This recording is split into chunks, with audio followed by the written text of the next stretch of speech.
Pessoal, sejam bem-vindos a mais uma resolução aqui na plataforma HL. E hoje eu vou estar falando sobre uma questão um pouco mais específica, que vai ser a lei de Fourier. Então eu já vou presumir que você é um aluno mais avançado e por isso farei a primeira resolução um pouco mais rápido. E se você tiver com alguma dúvida, você pode esperar um pouquinho que eu irei aprofundar de uma maneira mais simples. Então vamos lá para a questão. A transmissão por calor por condução entre dois pontos separados por um determinado meio é regido pela lei de Fourier. Então ele está basicamente dizendo para que essa lei é utilizada, que vai ser quando tiver uma troca de calor por condução. Considerando a barra metálica de comprimento L, seção transversal A, o fluxo de calor φ ao longo da barra é dado pela fórmula. Então, nem sempre as questões vão dar essa fórmula. Então, o interessante é que você bote um Anki, que você revise. Mas ela basicamente é representada por essa letra aqui, que vai ser o φ, que representa o fluxo de calor. Enquanto que esse K, ele representa a condutividade térmica. Então, ele é próprio do material. Se for um material, por exemplo, com ferro, essa condutividade térmica vai ser alta, porque é mais fácil dele transmitir o calor. Agora, se for, por exemplo, a madeira não vai transmitir tão bem. Então, você pode estar pensando até nisso, quando você pega uma panela e você toca na parte de ferro, você se queima imediatamente, porque ela transmite o calor muito rapidamente. O A, ele vai se referir à área, certo? Do bastão, do objeto que vai sendo transferido. O L se refere ao comprimento. E esse delta aqui é em relação à variação de temperatura entre os dois corpos que vai estar transmitido. Porque se um corpo estiver muito quente e o outro estiver muito frio, então você consegue repassar esse calor com maior facilidade. Lembrando que o frio é um conceito assim não tão físico, né? Estou falando aqui na linguagem popular. Então vamos continuar aqui, na qual K é uma constante positiva e o delta é a variação de temperatura entre as extremidades da barra. Se a seção transversal da barra metálica é um círculo, então aqui já está dando uma informação muito importante. A seção transversal é um círculo. É correto afirmar que ao triplicar o seu raio, sem modificar nenhuma de outras variáveis, nenhum material da barra, o fluxo de calor será multiplicado por quanto? Então, tomem cuidado, porque ele quer saber o que vai acontecer com o fluxo de calor se você modificar o raio do material em 3 vezes maior. Só que você não vai mexer em nenhuma outra coisa. Então, a constante, a condutividade térmica não vai ser modificada, a variação de temperatura também não, e nem o comprimento. O que vai ser modificado é a área, já que você mexeu no raio.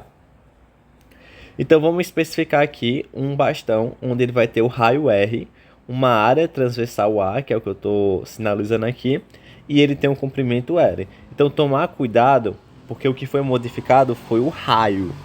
Então, ele está se referindo a isso aqui, ó, nesse trecho, e não ao comprimento L. Quando você vê esse comprimento, é em relação ao bastão. Então, se você pegar um bastão assim, por exemplo, meu desenho não é muito bom não, mas ó, daqui até aqui tem um comprimento L, mas vai ter uma área aqui e vai ter um raio chamado de Rzinho.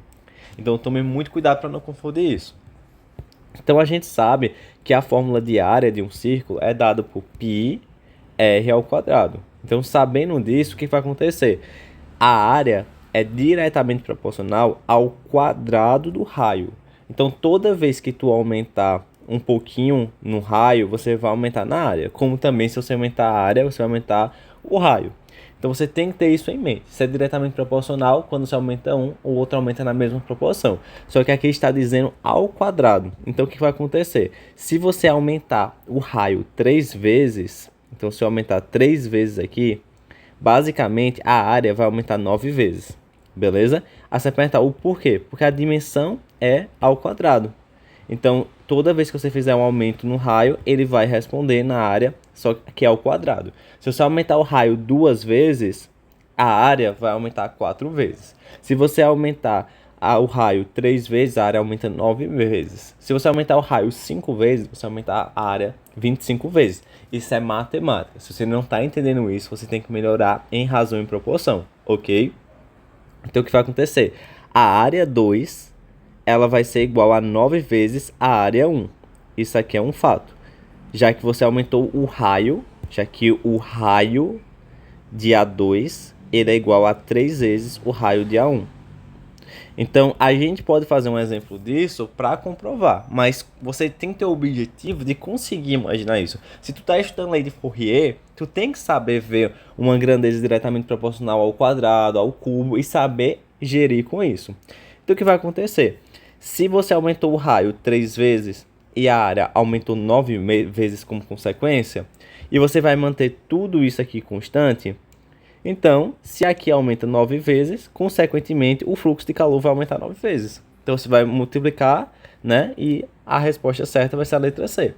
Agora, se você não entendeu isso por um déficit de matemática, eu vou tentar mostrar uma outra forma mais passo a passo. Mas é interessante que você reforce sua base para conseguir compreender isso da primeira forma que eu expliquei. Então, vamos lá. Então, eu vou estar assumindo agora, inicialmente, que a gente vai ter literalmente dois casos, beleza? Por quê? Porque a gente tem que fazer com calma para você entender o porquê daquela relação do 3 e o 9. Nisso, eu vou assumir que eu tenho, primeiramente, esse objeto aqui, que ele tem um raio 1, beleza? Que eu vou chamar de R1. E ele vai ter uma área que vai ser tudo A1. Então, aqui tem R1 e aqui tem A1. Beleza? Aí agora eu vou assumir que magicamente eu aumentei o tamanho desse material. E agora, deixa eu botar um pouquinho maior. Agora que eu aumentei magicamente, ele tem um raio R2. E como ele tem um raio R2, consequentemente, a área também vai ser diferente e vai chamar de A2. Então aqui nesse caso, eu tenho um raio R2 e a área A2. Só que o que eu vou ter certeza aqui, que esse R2, ele vai valer 3 vezes o R1. Ah, como é que tu sabe disso? Porque é questão disso, ó. É correto afirmar que ao triplicar o seu raio, então tá dizendo, vou fazer o quê? Vou duvidar? Aí continuando aqui. Então vamos ver. Área é igual a π vezes r ao quadrado. Então a fórmula é essa. Então A1 vai ser igual a π vezes R1 ao quadrado. Pronto, já fiz aqui. Agora bora aplicar para a perspectiva do A2. Então eu vou pegar essa mesma fórmula de círculo, né? Que vai ser área vai ser igual a π vezes R ao quadrado. Só que nesse caso a área vai ser de A2, beleza? Igual a π vezes R2. Só que aqui o R2, a gente viu que ele é a mesma coisa que o R1 3 vezes. Então só ajeitar aqui que foi uma baguncinha, gente, rapidinho. Então π vezes R2, que é o nome que a gente deu, ao quadrado. Aí o que acontece? A gente viu que R2 é igual a 3R1. Então eu posso substituir aqui, ó, como 3R1. Só que o R2 está elevado ao quadrado. Então você tem que colocar aqui dentro do parêntese. É 3R1 elevado ao quadrado. Beleza? Porque eu substituí o R2 como 3R1. Aí quando eu fizer isso, eu vou ter que fazer o ao quadrado do 3 e do R1. Então vai ficar a área de A2 vai ser igual a π vezes 9R1 ao quadrado. Se eu reajustar isso, vai ficar A2 igual a 9 vezes π vezes R1 ao quadrado. E se você perceber, o que é π vezes R1 ao quadrado? É a mesma coisa que A1. Então eu posso substituir aqui e vai ficar 9 vezes A1. Então eu posso concluir nesse caso que A2 é igual a 9 vezes A1. Então a gente fez tudo isso aqui para chegar numa conclusão que a gente bateu o olho inicialmente e já conseguiu ver. Porque você já sabe que tipo, o A é diretamente proporcional ao quadrado do R. Então, se você aumentar o raio 3 vezes, a área aumenta 9 vezes. Se você aumentar o raio 4 vezes, a área aumenta 16 vezes. Então, o ideal é que você aprenda essa linguagem matemática antes de ficar fazendo esses cálculos, porque isso vai demorar. Então, agora que você já tem essa primeira propriedade, você vai fazer o quê? O fluxo de calor, né? O fluxo de calor, ele vai ser igual a K vezes A vezes delta sobre L.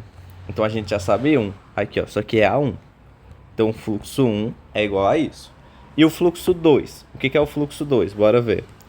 O fluxo 2, ele vai ser basicamente igual a K vezes A2 vezes o delta T, né, que é o delta da temperatura, dividido pelo comprimento. Então a diferença é basicamente da área, porque tudo isso aqui se manteve constante. Só que a gente descobriu que o A2 é igual a 9 vezes o A1. Então eu posso substituir aqui por 9 vezes A1. Aí eu vou só organizar de novo para ficar mais fácil de ver a visualização. O fluxo 2, ele vai ser igual a 9 vezes K vezes A1 vezes delta temperatura dividido pelo L. E isso aqui é igual a isso. Então eu já posso dizer que esse trecho aqui vai ser igual ao fluxo 1. Então o fluxo 2, ele vai ser igual a 9 vezes o fluxo 1. Então aí você tem duas opções. Se você quiser aprender matemática e usar na física, você usa. Caso não, você pode fazer todo esse passo a passo e gastar muito tempo e acabar se atrasando na estratégia de prova. Beleza? Então pegue isso, revise, volte atrás e qualquer coisa pode tirar dúvida diretamente comigo ou com algum dos nossos monitores.